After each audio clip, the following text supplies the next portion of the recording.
After reviewing the 1997 anime Perfect Blue, I've decided to watch another work from the same director, 2006's sci-fi psychological thriller Paprika. In the near-distant future, a psychiatrist, her virtual altered ego Paprika, wait, is that where the name comes from? And several others must avert the chaos that begins once an unstable device that allows access to the dreams of others is stolen. So, quite simple. A more detailed summary of this brilliantly intellectual, unpredictable, playful narrative would discredit its controlled and validated sense of storytelling freedom and introspective appreciation of dream logic and internal psychology. It escalates at a brilliantly synchronized pace, which by the film's final scenes had me consulting my neck to ensure it wasn't broken. It was, and yet I still praise this film. No, that's not true.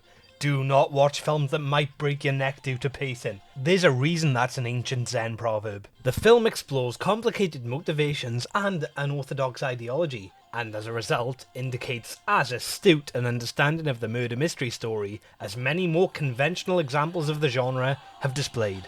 An even more immediate strength of the film, though, is its visuals. On an aesthetic basis alone, Paprika is truly flawless. With brilliantly distinctive character designs, pronounced texture, appropriately versatile, experimental, hypnotizing, fantastical imagery, assisted by brilliantly theatrical colours, and in general, a sense of creative vibrancy in almost every frame.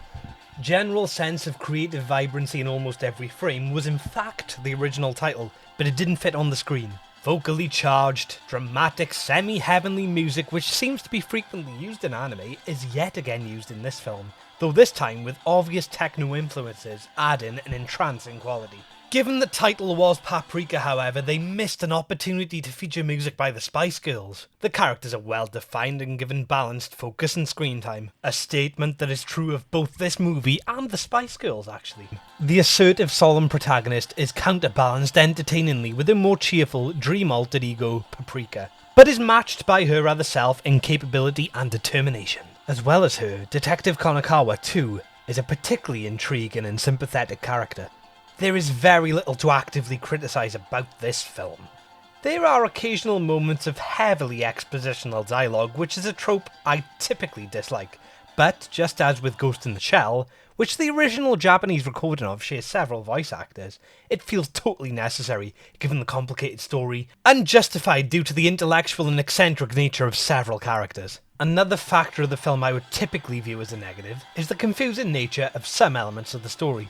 However, in this film's case, their presence is necessary to reflect the uncertain nature of dreams themselves, and even these ambiguous moments become understandable within the film's terminology after some brief reasoning.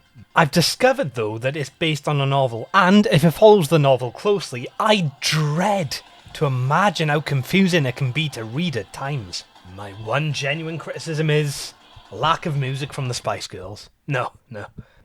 There is a somewhat forced and arguably pointless correspondence between two characters eventually, and while it is foreshadowed, it feels like one of the very few features of Paprika that wasn't vital in progressing the story. A different means to the same end may have been preferable. Paprika is a fascinating, intelligent, unpredictable, dark, humorous, imaginative, visual tour de force that earns a 9 out of 10 and is highly recommended to any interested in psychologically driven science fiction. I've also discovered, via a friend, whose art-based Instagram can be found in the description below, that the original lead voice actress also voiced Jessie in the original Pokemon. I will never use that information again, but my god am I glad I possess it.